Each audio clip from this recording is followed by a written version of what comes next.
Alhamdulillahi Rabbil Alameen wassalatu wassalamu ala Rasulih Muhammad wa ala alihi wa sahabihi ajma'in amma ba'd fa'udhu billahi minash shaitanir rajim bismillahir rahmanir rahim Yasin wal Qur'anil Hakim innaka laminal mursaleen ala siratin mustaqim tanzil al-azizir rahim وقال النبي صلى الله عليه وسلم الراحمون يرحمهم الرحمن تبارك وتعالى يرحموا من في الأرض يرحمكم وقال يرحمكم من في السماء. So Alhamdulillah, we should be grateful to Allah subhanahu wa ta'ala that He guided us and helps us to be here to spend some time in Istanbul and also to study the Quran and the Hadith and other important topics of Islamic studies, inshallah ta'ala. No doubt the Quran actually is the most important thing for Muslims, okay, for anybody, for the guidance. In this world, when Allah created the people, though the people have been given fitra, the right nature, and the source of the knowledge, senses, five senses, and the people have been given the mind which can think and help them, but still it's not easy for the people to get the guidance because the people have got desires, and desires make people to deviate. Because desires are very, very strong. If people are left with their own mind, with their own senses, with their own knowledge, with the desires, it's very difficult for the people to be guided. You can see in all the generations, people never got the guidance without the messengers. Though, if they make effort, they can get something, but generally it does not happen. Very few people in the world who could manage at least to recognize Allah and to know that He is worth to be worshipped. But very, very few people. Generally, people don't get guidance without Allah's help, without a messenger. So that's why Allah subhanahu wa ta'ala, to help people, He sent the messages. And the most important among them is the Quran. The Quran has been revealed. This is the book of guidance. In Islam, in the beginning, people had no book other than the Quran. Even the Prophet sallallahu alaihi wasallam, he just read the Quran. That was his source of knowledge, really. When we study all the hadith, if you look carefully and go deeper, you can find all the hadith, they come from the Quran. So the Prophet ﷺ understood the Quran, and sometimes he puts them in his own words, the verses, and sometimes he makes explanation. Sometimes something could be hidden for the people. So, he teaches in more detail. But every hadith goes around something from the Quran. It is a very deep book, really. There's nothing like that. If you see the universe, which is created by Allah, so deep. Scientists all the time, they keep discovering many, many things. For those who are not in that field, it is actually amazing. So still they keep discovering many things. I always say that, even if you take a smaller finger, the smallest finger, it is always bigger than the knowledge of all the people. And every reality that Allah created, it always bigger than human knowledge. Every reality, anything you take, even a small ant, is much bigger than human knowledge. If you put all the human knowledge together about the ant, still ant will be more than the knowledge. How much it has got, we don't know really. So very little. That's why we cannot make an ant. And the Quran is not created. Quran is Allah's attribute. If the creation has so much depth, to imagine how much Quran has got. It's Allah's attribute. It really needs people to spend their life on the Quran. But unfortunately, in the beginning, when Sahaba were there and Tabi'een, they used to spend time on the Quran and they used to read Quran and tears come from their eye. But later on, in Islam, something else became more important. Because, people, for the state, you need judges, you need an administration. So people need a job. So that's why those books which can help people to get the job, they became more important. So people became more interested in the fiqh, in later on rational sciences, those things which can make them more important. Meaning the knowledge basically became to seek the jobs or to impress people. And it continued at our time. Quran got very little importance, very little importance. And same hadith I'll tell inshallah, but Quran became people read Quran in the prayer. That's why Quran became actually entertainment. So many qira'at and tajweed and so many rules, most of them have been made by the people throughout the centuries. And the focus became how we can make people, to attract to the Quran by the voice and by recitation. So that's what people admire. But the message of the Quran, it remained hidden for a long, long time. And now people read the Quran in Taraweeh. People read the Quran, they think if they read the Quran in any verse, for every single word, they get 10 rewards. Though actually I don't think it is right, because reading, people have misinterpreted the reading. Reading never meant by the Prophet ﷺ, reading without understanding. In every language, when you say read or have you read, it always means reading with understanding. If I ask you, have you read Iqbal's poetry or Rumi, what it means? It doesn't mean just the words, it means the meaning. If I ask you, have you read a book in the grammar, meaning is reading with the understanding. So when people use the word hearing, reading, in every language, they mean hearing to understand, reading to understand. If your mother says to you, didn't you hear me? What means? Not words, it means a meaning. So that is, but anyway, so somehow Quran became a sacred book, that's all.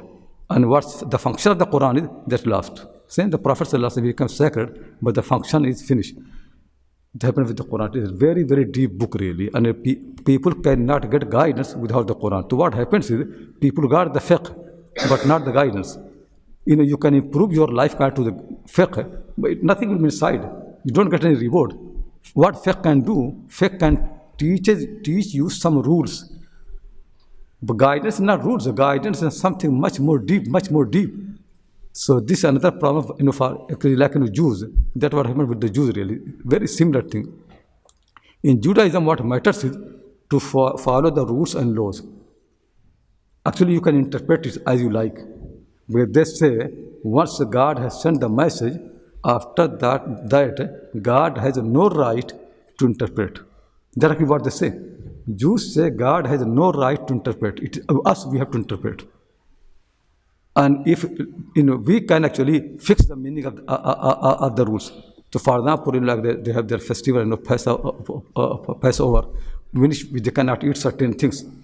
So the law has been that those things for 3-4 days you cannot even own them, cannot keep them in your house. You have to get rid of them for 3-4 days, whatever the days are. Then after that you buy them again, but you cannot have them in your house. Do you know what they do? All over the Jews, they don't want to get rid of anything. They play trick. So what they will do, they will ask one of the non-Jewish neighbor or somebody, so he can buy all those stuff, 15% of all the stuff. And they will give the money, he will give money in advance that he has bought all those things, for 15% of all that.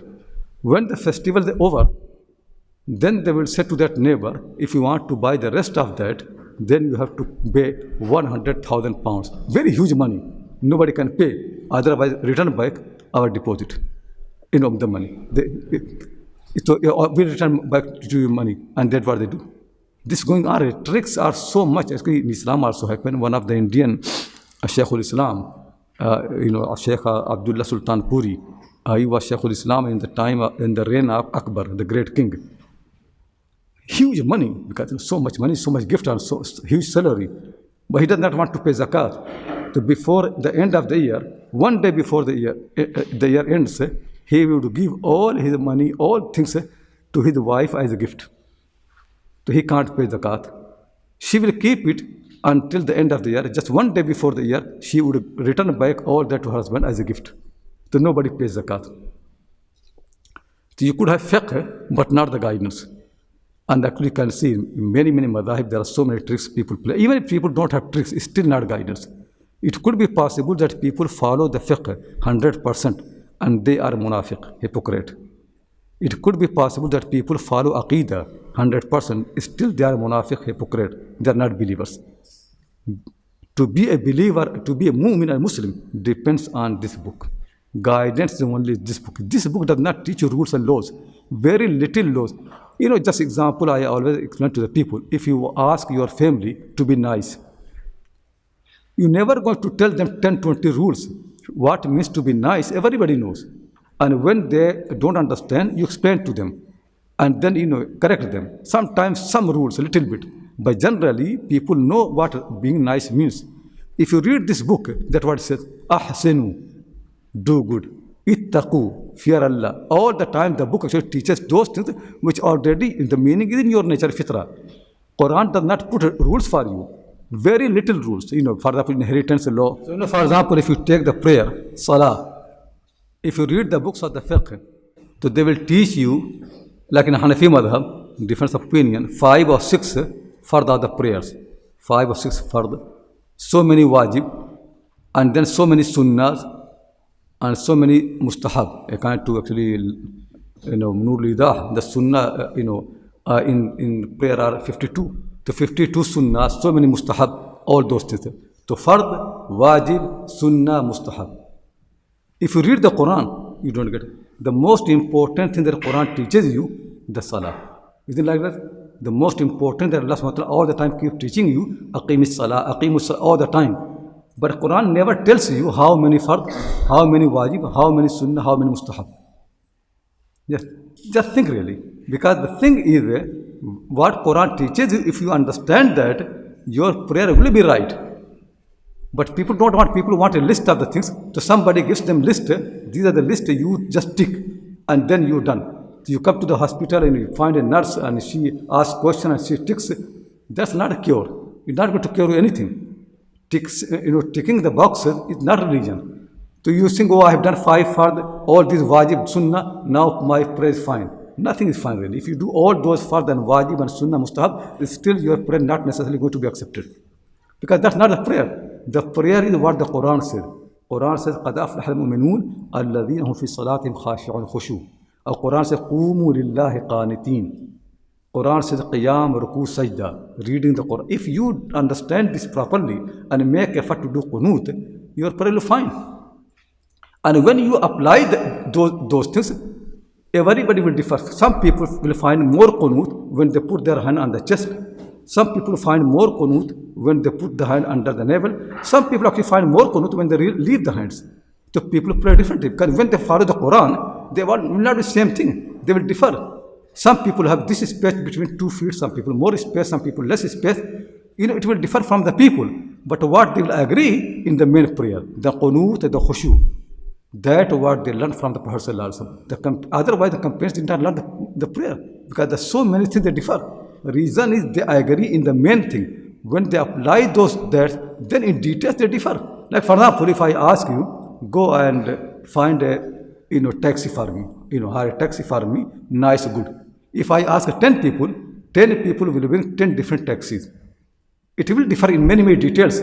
But what it will be same really, it will be a good, nice taxi, a taxi that I will accept. Though in details will differ. The same when the companions used to pray, in certain details they used to differ from everybody.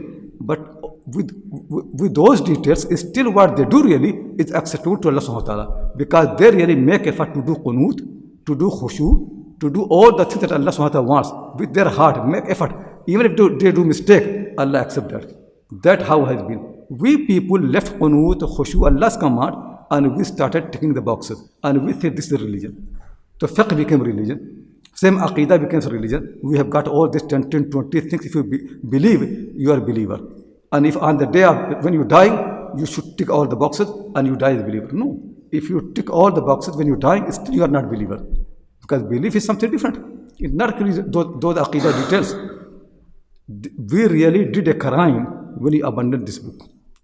This book, people never can live a life of Iman and Islam without the Quran. It's impossible. It never can happen really.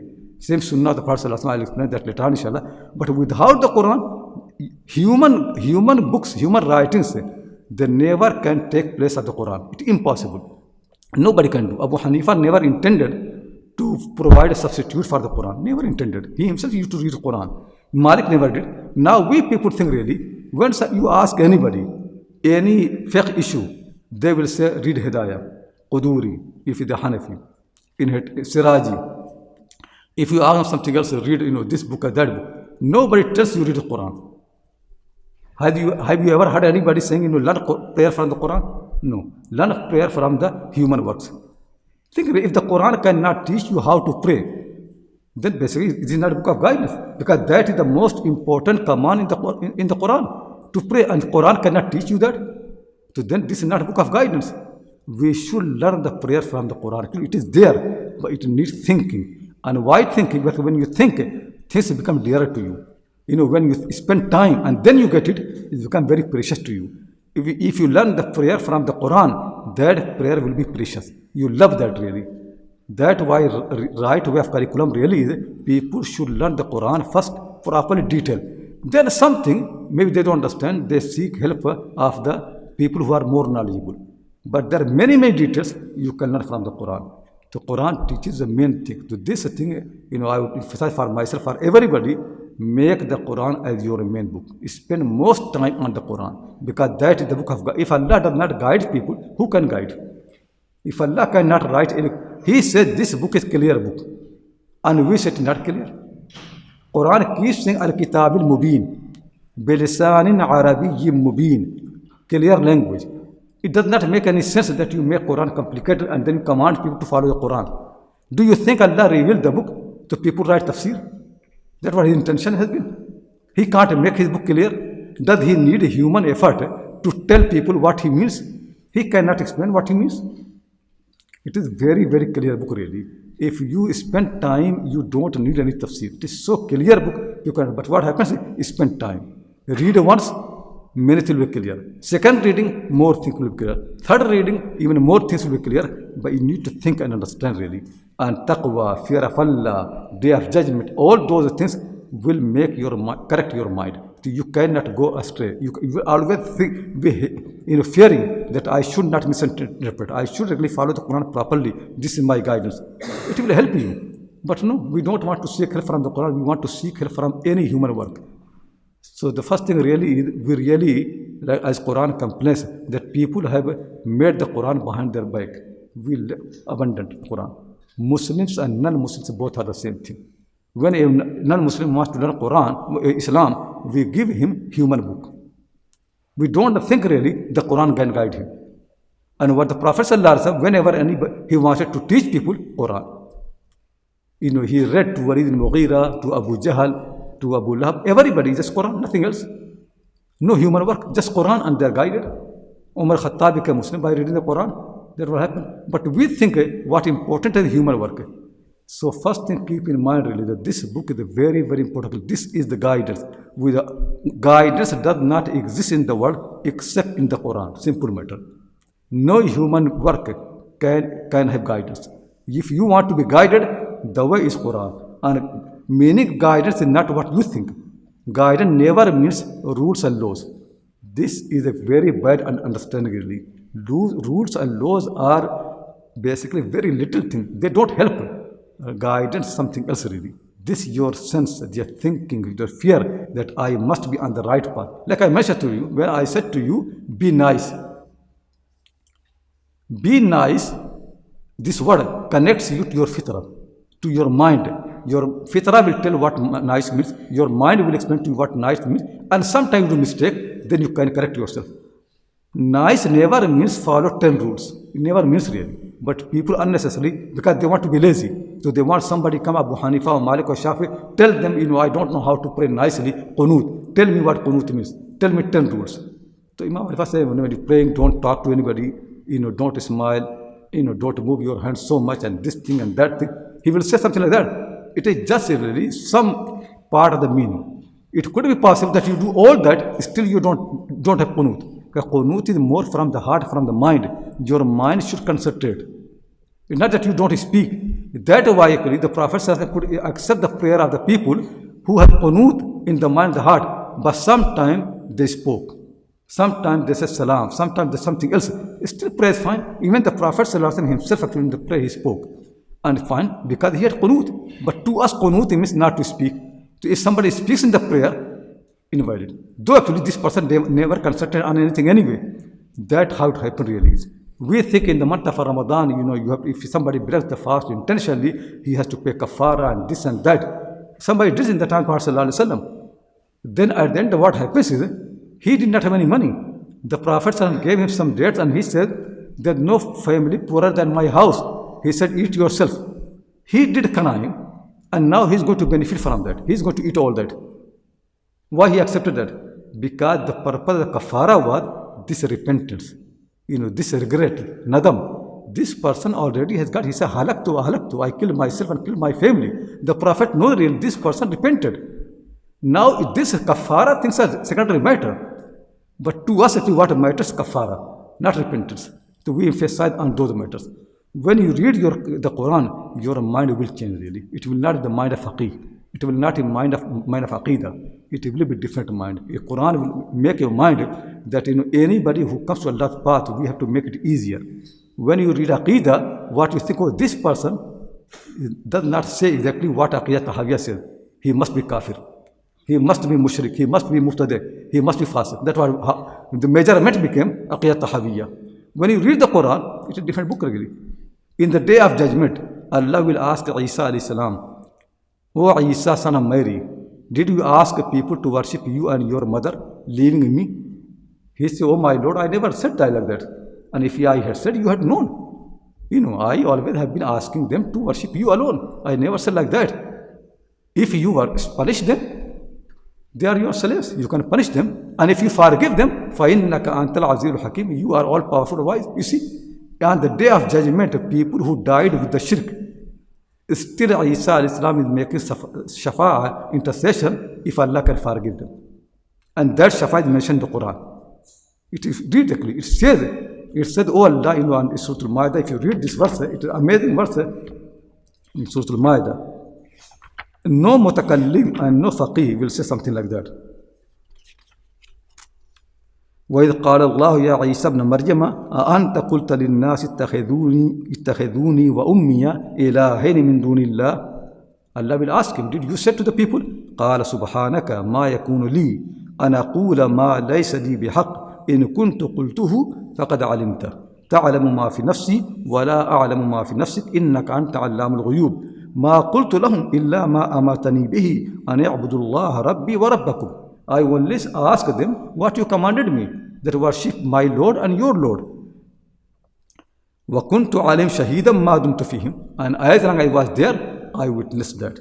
فَلَمَّا تَوَفَّيْتَنِي كُنْتَ أَنْتَ الرَّقِيبَ عَلَيْهِمْ. When you took me away, then you are the one who their guardian.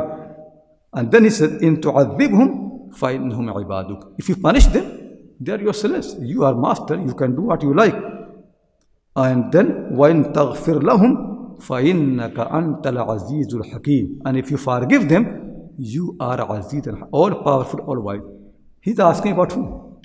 The people who worship other than Allah. This old shafa in Surah Al-Ma'idah is for the people who worship someone other than Allah. I'm not saying that this shafa will be accepted. Not necessarily, no. But I'm telling you the way of the messengers like that. They want to include everybody. They never want to exclude anybody. They would find any excuse to make a Muslim believer. They do really. Even if people whose nifaq has been made very clear, if there is any way to make them to become part of the believing community, they will do that. That's how, if you read the Quran, you love everybody. You love non-believers. You love everybody. You want them. But when you read Kalam, what will happen actually is you want to say, no, me and my group are only people who go to paradise, and all 72 groups, they are hellfire. That's what we teach people. When you read this book, you will think really there are no 72 or 73, all that's Allah's people. All people are Allah's people. Quran makes a different mind. This book of guidance. When you receive you can't be a messenger, but you can become on the foot. Quran has come really to make you like for a prophet and to follow the Prophet Sallallahu Alaihi Wasallam. So this I'll emphasize again really. They make the Quran your main book. If you want guidance, read the Quran and read again. Quran will. If you don't know Arabic, read translation. Many people think really, Quran cannot be translated. That's true, but the main guidance of the Quran, it is same. All the translation, they can't change about the hell, paradise, hellfire, about the messenger. Something will have problem, but generally what Quranic teaching are these things. 80-90% Quranic teaching doesn't depend on the language. It can be any language. And the Quran says it any language to the same message. Certainly when you know Arabic, it can help you more and more. But even if you don't know Arabic, it's still Quran is Quran. It's still same guidance. Nothing is changing. So people should read Quran. So as I mentioned to you, guidance actually in the Quran. For example, if you read in Surah Al-Imran, when Allah commands Maryam alayhi salam how to pray. What Allah said to Maryam alayhi salam? Ya Maryamu uqnuti li rabbiki wasjudi warka'i ma'ar raki'in. O Maryam, stand up for your Lord with humility. All this. This thing to become humble and in front of your Lord, that is the command. But we think really there are 10, 20 further way of wajib or sunnah. If you do, then it becomes qunut. Qunut is something deep in your nature. Quranic way is when the Quran commands you something, what helps you, the meaning is your fitrah, your senses, and your mind. If you put all that together, they become concerned really, I must do qunut. You will do qunut. And your prayer will be fine. You will do khushu. But somehow we abandon the mind, abandon the fitrah, abandon the senses, and then we tick the boxes. 5 fard and 6 sunnah and that sunnah, and we think, oh, be Allah. No, you cannot worship Him without your mind. You cannot worship Him unless you understand your fitrah. You cannot worship Him unless you use your senses properly. Without that, you never can worship Him. Ticking the boxes is not a knowledge. Ticking the boxes is not a ibadah. This never can be accepted. It is your mind. You must, emphasize on that. That's what Quran actually. Quran is effort. Without effort, you never can be guided. Fiqh is no effort. Somebody comes and make effort, and you think, now just I take it. Without effort, there's no guidance, no ibadah at all. So this is just in the beginning I want to tell you, and inshallah some more thing I'll explain later on. But that keep in mind. Deep in your mind, the book of the guidance is only the Quran. Other things maybe can be helpful for you, but they cannot guide you.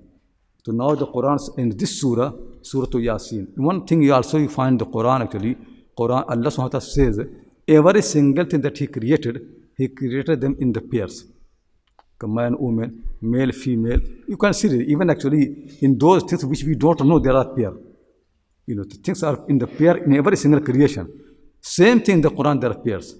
The surahs are in the pairs. Like, and if you see Surah Baqarah and Surah Al-Imran, they are in the pairs. Baqarah emphasizes more aspect of the Iman, and Al-Imran more aspect of Islam. And both two, make something, complete. So some aspects of Iman are in Baqarah, some in Surah Al-Imran, some in... but together, they make one thing. That's why the person used to call them Az-Zahrawaini, 2 shining surahs. Or for example, if you read Surah Talaq and Surah Tahrim, these 2 surahs are in the pair. Because generally, people's problem, the women are 2 types of the problem. One problem is that when they have, some disagreement, they start hating them. Too much hatred. And one is that when they love them so much that they forget Allah's command. So Surah Talaq teaches you that when you have problem with the women, don't hate them. Follow the rules properly, and if you want to get separation, there are right way. But there's no reason to hate them. Hatred and enmity is not right. Surah Tahrim tells you that when you love the women, you are not allowed to exceed the limit. That when they say something halal, you may make halal. When they say haram, make haram to please them. Even the Prophet ﷺ, you want to please your wives. You can see in the pair. So one surah teaches one aspect, that when you have problem with the women, disagreement, don't hate them. The other surah says when you love them, don't exceed the limit. Meaning in the hatred and in the love, in both of them, never exceed the limit. Same Qul a'udhu bi rabbil falaq and Qul a'udhu bi rabbin nas. Both surahs, they're in the pair. So surahs are in the pair. So this surah, Surah Fatir and Surah Yasin, they are in the pair. Both actually are emphasizing the important points of the Quran, and that is Allah must be worshipped. So that's the main point of the Quran, that people only should worship Allah subhanahu wa ta'ala. And the second point is that this must be done in the light of the teaching of a messenger, Risala. And the third thing is people should not expect a reward in this world. That is a big problem of the people. When people think I must get reward in this world, reward will be in the day hereafter. So they must believe in the day of judgment. Many people actually have been asking, telling me, I did sabr for 20 years, 30 years. How long? They don't understand it all life. Because reward will be in the hereafter. Allah never promised the reward will be in this world. Sometimes something can happen in this world, but basically command is like salah. Salah is for whole life. So sabr is also for whole life. What happened actually, people don't understand. For some people, same problem continues for a long time. But for other people, new problems keep coming. But everybody has to do sabr. There's no single moment in your life when you can live without the sabr. command of the sabr will be with you until you die. Not only for us and me, even for the prophets. Even the prophets, until he died, he has to do sabr. Not necessarily same problem, new problems, but problems will be there. For some people, one problem is longer. For some people, every day new problems, but problems will be there. Allah never made this world free of the problem. Never, never. It's only politicians who say that, if you vote for me, there is no problem. They're lying. Because, if you vote for them, they themselves are actually problem of the whole nation. But they keep promising. Allah is not like that, if you follow a messenger, you will be free of problem. No. He said, لَنَبْلُوَنَّكُمْ will test you, will bring more problems. When you follow, there are more problems. And then you're testing you. So test sabr will be all life. So this book never teaches you reward in this world. This book never teaches you glory in this world. People have made. The way the Quran secondly is, the glory will be in the hereafter. When it said, قَتَبْنَا فِي الزَّبُورِ مِنْ بَعْدِ الذِّكْرِ أَنَّ الْأَرْضَ يَرِثُهَا عِبَادِيَ الصَّالِحُونَ. The earth, of paradise, my righteous people will inherit. The earth means paradise. The Quran has come very clearly. Earth, تِلْكَ الْجَنَّةُ الَّتِي نُورِثُ مَنْ كَانَ مِنْ عِبَادٍ تَقِيٍّ. Quran keeps saying Jannah. And Quran mentions earth for Jannah many times. The Jannah, paradise. It is so clear. Reward are in the day hereafter. In this world, sometimes Allah makes things easier because He does not want believers to be in difficulty all the time. But not reward. Reward will be in the hereafter. So the three main points of the Quran. Tawheed. Tawheed means Tawheed of Ibadah. No one is ma'bud other than Allah. Risala means Ibadah only. Ibadah never can be done with your mind. Ibadah must be done in the light of the teachings of the messengers and the prophets. And the third thing is, reward will be in the day of judgment. If you do good, good rewards. If you do bad, bad rewards. That will be the day of judgment. These three things. So that actually in Surah Fatiha has been also explained, not in Surah Yasin. The difference is in Surah Fatiha, the arguments mostly are natural, from Fitra. Fitra argument is very, very strong in the Quran really. And let me explain that as well, because it will help you to understand the Quran. When you read the Quran, Allah subhanahu wa ta'ala says, "Ud'u ila sabila rabbika bil hikmati wal maw'izati al hasana wajadilhum billati ahsan." I wrote an article, this in Arabic. Somebody needs to translate so people can understand, because this is very important to understand what this is how Quran is really. Either hikmah, or al-maw'id al-hasana, or jidal billati ahsan. Three things. What hikmah means? Hikmah means something strong, fortified. Hikmah means that teaching which is based on the nature, supported by the mind. That's hikmah. The two things together, they make very strong. Is it clear? Hikmah, that teaching which is based on the fitrah, supported by the mind. Because fitrah is the argument really. Whenever you say something right or wrong, tell me how you know. What makes something right or wrong? There already this isti'adad, this thing in your nature. When thing goes that's why there are many things in the world, you don't need explanation. Why? Because already your fitrah accepted. But sometimes fitrah is corrupted, you need more explanation. Explanations basically are to erase your fitrah to you realize that. Why we need mind? Because sometimes fitrah could be under desire. Mind will tell you, no, this desire not fitrah. To support of both of them make hikmah. Most teachings of the Quran are like that. Hikmah. And good people, they always learn from the hikmah. Then Quran said, wal maw'iza al-hasana. What maw'iza? Maw'iza means when you teach people, reminding them the consequences. If you don't obey Allah, these are the consequences. In this world and hereafter. So it is secondary thing, warning. The messengers come as a warning. The maw'iza basically means to teach people while reminding them the consequences of their action. Like for example, if somebody smokes, so hikmah is to tell them, smoking is not your fitrah. Why is smoking? Fitrah never wants smoking. People want to eat and drink. Smoking nothing to do with that. If people are wise, they will think, yeah, it's an unnecessary thing. It's a useless thing. Why should we smoke? My body does not demand smoking. It's not in my fitrah. But most people don't listen to fitrah. They don't follow hikmah. Very few people like Abu Bakr Siddiq or people like that, or Ibrahim al-Salam or the prophets and messengers, most people don't listen to hikmah. What they need? Al-Maw'iza. Maw'iza is to remind them consequences. Tell them if you smoke, you will have cancer. If you smoke, this problem will happen to you. Many consequences, many examples from the history and this and that, then people listen. That's what Quran does. consequences of the people, early people, Pharaoh's people, Nuh's people, these people, that people, what happened to them, and what will happen in the day of judgment. The second teaching of the Quran is teaching people while through the consequences, historical consequences in this world, and also in the day of judgment that happen. Third one is very often unbelievers, they make argument. But they worship idol, they will say we worship because our ancestors have been doing this thing. So they have many arguments. Quranic way, don't argue with them. It is stupid thing. Just ignore them. Don't ignore them. But sometimes Quran says what happens is some of these stupid people, they are so stupid, they will keep insisting to show them their stupidity. That what means Jadal bil Ahsan. Jadal Ahsan means show the stupidity of their argument and then move on. Don't debate with them. So like this king said to Ibrahim, Ana uhyi umid, I give life and death. Ibrahim showed him how stupid he is. He did not understand actually. You are stupid. You cannot give life and death. So what Ibrahim said to him, leave life and death. One of the important components of the life is sun. Sun is one important. Leave the life all together. You don't know what life means really. Just tell me, do you have any control over the sun? Sun has been rising from the east. Make it rise from the west. فَبُهِتَ الَّذِي كَفَرَ. Now he knows he is stupid. Speechless. That what means jidal. If you keep arguing and people can answer your question, then it is not jidal. It is basically waste of time. Jidal billati ahsan means you are so clever that you can show the person his stupidity and then he stops. If he continues, it means you are not clever. Then you are not doing jidal. It is something else. It is not allati ahsan. That's what Quran does. Quran actually makes mockery of unbelievers.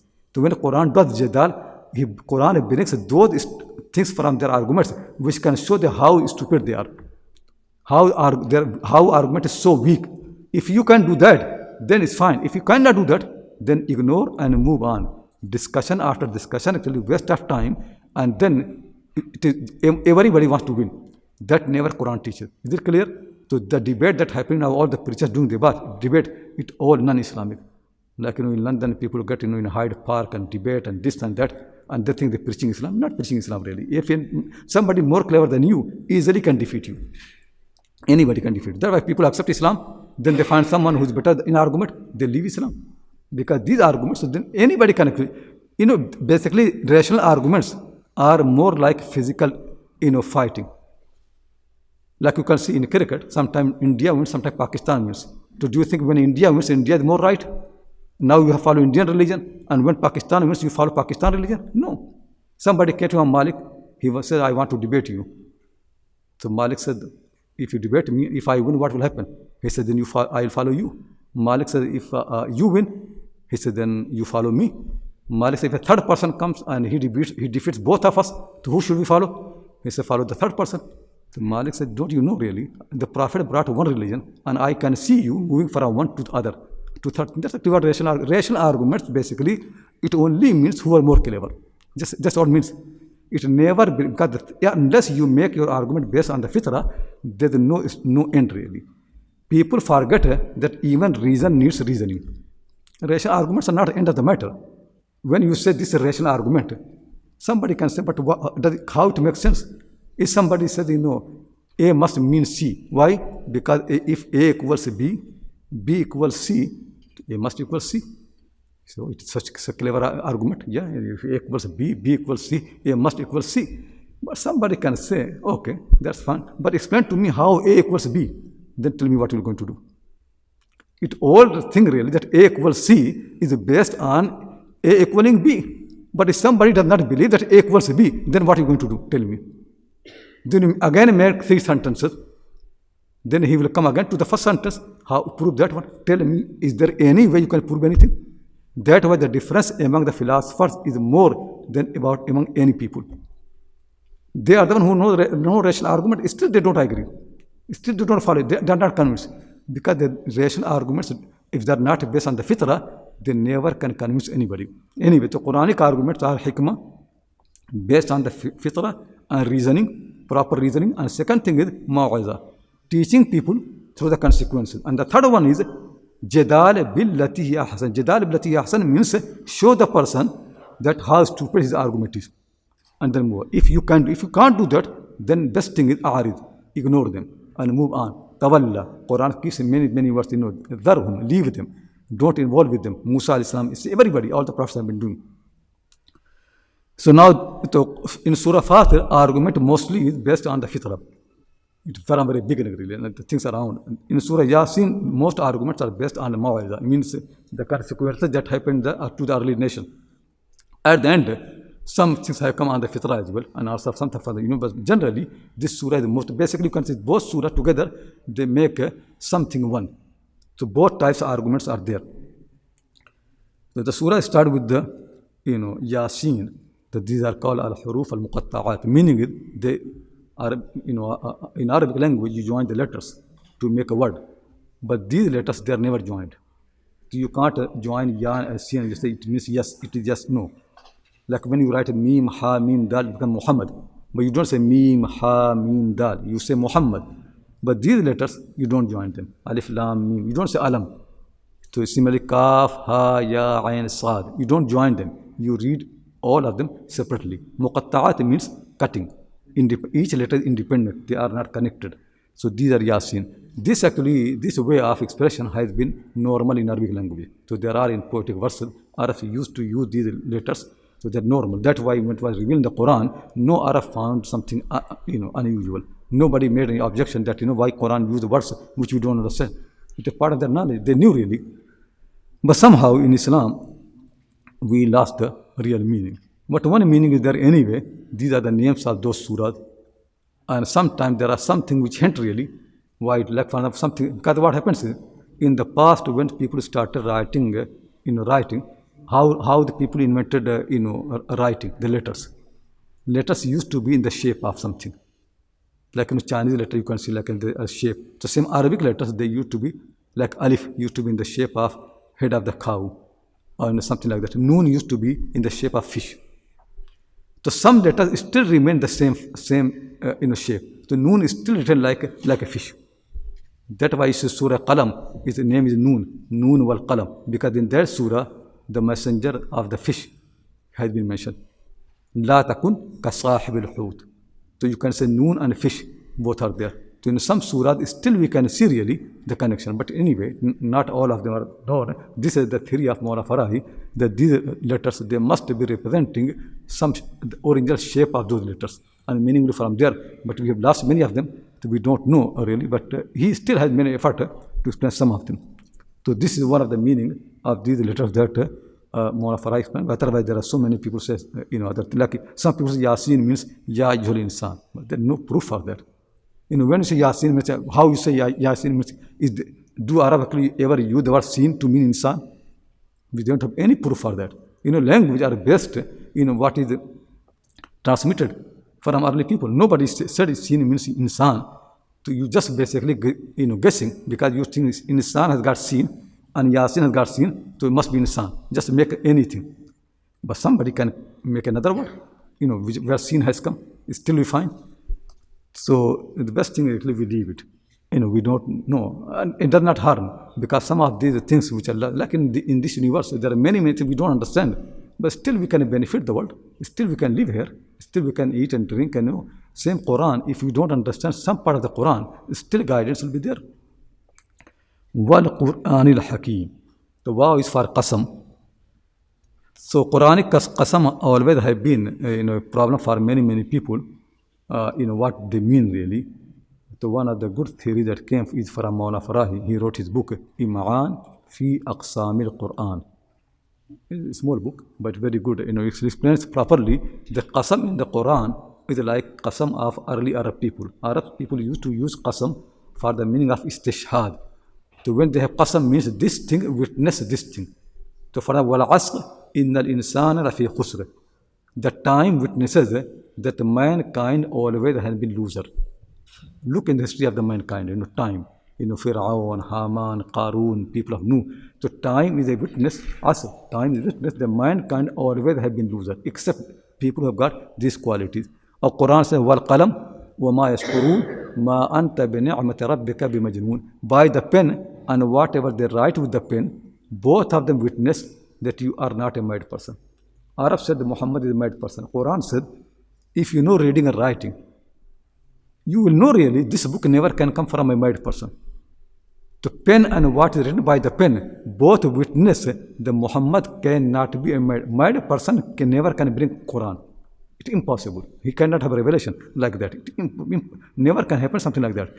So this actually is the meaning of qasam in the Quran. Like what teen was zaytun. I explained so many times what teen of zaytun means. Our Quran says, La uqsimu bi yawm al-qiyamah wa la uqsimu bin nafs al-lawwama. So one of the arguments in the Quran for the day of judgment is lawwama, nafs al-lawwama. What happens is when you do a crime or sin, you feel guilt. Why you feel guilt? Even if you go first time you do it hidden, nobody sees. When you do a crime, why you feel guilt? Why is something uneasy in your heart? The reason is because your nature knows one day you will be judged. It is scared. So this is a Quranic argument that you have nafs lawwama. That is the proof the day of judgment will come. Inside there, your nature is there that you will be judged. The same, wow here actually. This is the Quranic argument. It's proof for what comes later on. So Quran says, "Innaka la min al-mursalin." Certainly, you are among the messengers. What is the proof? Proof is this: "Wal Quran al-Hakim."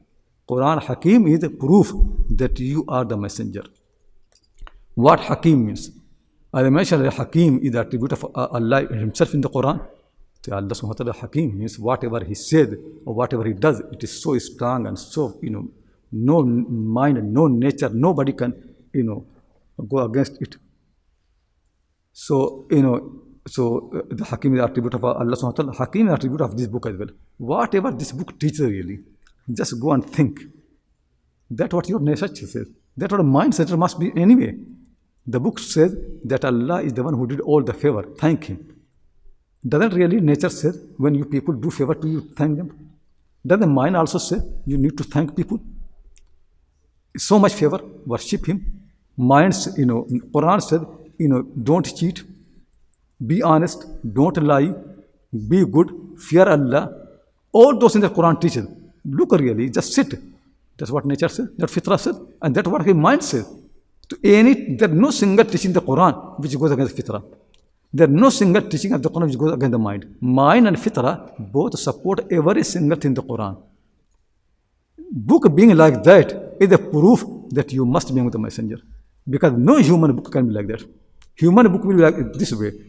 Don't cheat British, but you can cheat non-British, for example. Those are human, the laws for the British people, but the laws for non-British. The laws for Turkish people, the laws for non-Turkish people. The laws for my family, the laws for other families. But Quran said, don't cheat, then don't cheat against anybody. Don't lie, then don't lie. When Quran teaches, it is so consistent. It's based on fitrah, meaning when a mind says something, then fine. But otherwise, you differentiating between the people on the basis of the race and the color and all those things does not exist in this book. This book actually is based, every teaching of the book is based on the fitrah and on the aql. That's what is Quran Hakim. That's what it makes very clear. It never can be from human being. Human book never can be like that. Human book always have some deficiency. The human teaching always must be limited. If somebody is a prophet in Makkah, he cannot think about whole universe. He will just think about Makkah interest. But his teaching never confined to Makkah. His teaching actually for everybody. Is there any significance in the book of Yasin? There are other surahs like Hamim, and so on. It's repeated in multiple different surahs. Yasin is the only one which is just Yasin. Is there any significance? Yeah, some others are the same thing. Like Qaf is only, there's one Qaf, Noon, or Qaf, Ha, Ya, Ayn, Sad, it does not repeat. But Alif Lam is more than one repeated. Alif Lam Ra has been repeated. Hamim, or all the surahs which are Hawamim, they have got same message. You can see the similarity about the Quran, about very very similar in the message. Something you can find really, but primarily you cannot make any kulliya, any of those ideas which actually are which comprehensive, which never have exception. It's not like that. Meaning is there's something deeper which you don't find. So people can discover something, but still there will be problem. So when you say Alif Lam Mim has this thing, then people can say, but the other surahs which Alif Lam Mim does not fit there. So always have been accepted. The best thing is really that no doubt people should make effort. But even if you don't know the meaning, still what we know is more than enough really in the Quran. So people should make effort for those which they easily can understand in the Quran. But I certainly want the people to say Yasin is the name of the Prophet. That's not true. There's no proof even Yasin or Taha, they're names of the Prophet ﷺ. This actually has nothing to do. Arabs never called the Prophet Taha or Yasin. Abu Bakr Siddiq, Umar, Farooq, Uthman, Ali, nobody ever called the Prophet Taha or Yasin. It all actually Urdu poets, they call making Taha and Yasin as the name of the Prophet. But it never happened. No hadith is there, Taha, Yasin, the name of the Prophet ﷺ. Nothing. And nobody called him Ya Taha, Ya Yasin. People call him Muhammad. People call him even Ahmad, actually, name came. That Mustafa has been come. But nobody ever called him Taha or Yasin. This name never has been used. Yeah, you know what fitra means really? It is really no doubt there is so much discussion, argument, actually, at the end of the day. Most of them actually, they make it so difficult that then nobody knows anything. So if you read the philosophers, they have their own way, Mutakallimin have their own way, Usuliyin actually, keep Ahmadi and people like that, they have so much discussion and so much contradiction in what they say. Ibn Taymiyyah has written a very long thing about fitra and opposing all these people, and finding weakness in their argument. To nearly 100 pages, I translated all of them, for my book, but still not published. And then Mawla Farahi comes, he wrote on fitra as well. What I found actually, Mawla Farahi and Mawla Ibn Taymiyyah, they are very similar, though Mawla Farahi is much more clear actually, much better in explaining the fitra. What fitra actually meant is, whatever Allah has created, it has got its own nature, like plants. So plants have a nature, meaning by fitra they need water, some air, some light. So people have to understand how much light they need, how much water they need. If you give them that, so they will be good. So people learn, same animals. Some animals eat meat, some animals eat something green, something like that. It's their fitra. You understand their fitra and you treat them like that, so they will live. The same human being, they have got the fitra. So there are certain things they really need. That's part of the fitra. If you do that, then they become happy. So Mawla Farahi says fitra not only demands. Actually, when you fulfill the demand, it becomes happy. And when you don't fulfill the demand, it becomes upset. So upsetting is that if people really understand their fitra properly, they can see. So most important thing in the fitra is that anybody who has a favor, it wants to bow to him. Shukr. The first thing is really that fitra. First thing comes in the fitra. People are born so much abundance of the favor from their Lord, and even themselves actually favor of the Lord. The first words needs to come from mouth to thank Allah. That was the first thing in the Quran. Alhamdulillah Rabbil Alameen. So that fitra, so you can say fitra basically is this what is built in the people about the good and bad, but it is not passive. It is actually more active. Fitra is demanding. Fitra does not have knowledge, but it demands. And if demand is fulfilled, then it becomes happy. That's why you can see when child is born, so a mother gives milk, become happy. Because this is fitra. Fitra needs the milk of the mother. That's why you become happy. Otherwise, there's no reason to be happy. If you give him a stone, will you going to be happy? Something else, can you change the fitra? No. Fitra is to get the milk. That's why the person was told that you are in the fitra because he wanted milk.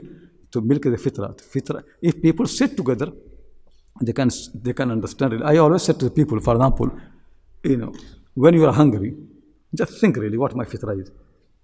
Now you feel you need something. What fitra says to you? Fitra will tell you that you need something which can give you energy and give you health. That's what fitra says. And if people do that, it will be happy. You give the food which gave energy. If food comes and there's no energy, it means it's not right food. Fitra will not be happy. If you give a food, gets some energy, but actually corrupts the health, fitra will be upset. You need to have balance of both, energy and health. So eating too much, fitra will feel burdened. And eating the food, which actually is more than energy, fitra will be high burden. But fitra can be corrupted by culture, people of culture. So like when people are hungry, Indian people, they think being hungry means eat kebab, samosa, biryani. You eat all that, but it's not fitra. Fitra never said it. These people have developed this thing. Fitra is just food, simple food that Allah has made. So most of people, they don't understand what fitra means. They actually corrupt fitra. Animals and plants, they don't have culture. So they are right fitra. Human being can make culture. That's why the fitra can be corrupted. to weekend. That's why it is difficult for the people to understand. But if you read the Quran, the best way to understand fitrah is read Ibrahim's story. He is the man of the fitrah. And actually, Quran wants to tell you not only Ibrahim, even all the universe is like Ibrahim. Amazingly, really, Quran said that people say Jesus Christ is Son of God. تَكَادُ السَّمَاوَاتُ يَتَفَطَّرْنَ مِنْهُ. The heaven is going to break down, and earth is going to split, and mountains pieces. People say Rahman God's son. This is exactly what Ibrahim does. What all this nature, everything is Ibrahimic. If you want to understand fitrah and mind, the best stories are in the Quran about Ibrahim. That's why Quran said, "Tilka hujjatuna." We gave Ibrahim our argument. He knew the argument. He knew how to say things. And Allah said, we gave him rushd, even in childhood. Rashid, the child who knows the fitrah, understand the mind process. Mind and fitrah both together, they make you Rashid and they make you Hakim. But anyway, it is not something. First thing is actually philosophers and mutakallimin, they make fitrah a mystery. It's not a mystery. It is a very, very, everybody can know their own fitrah. Nothing. It is something very, very clear, but people don't make effort.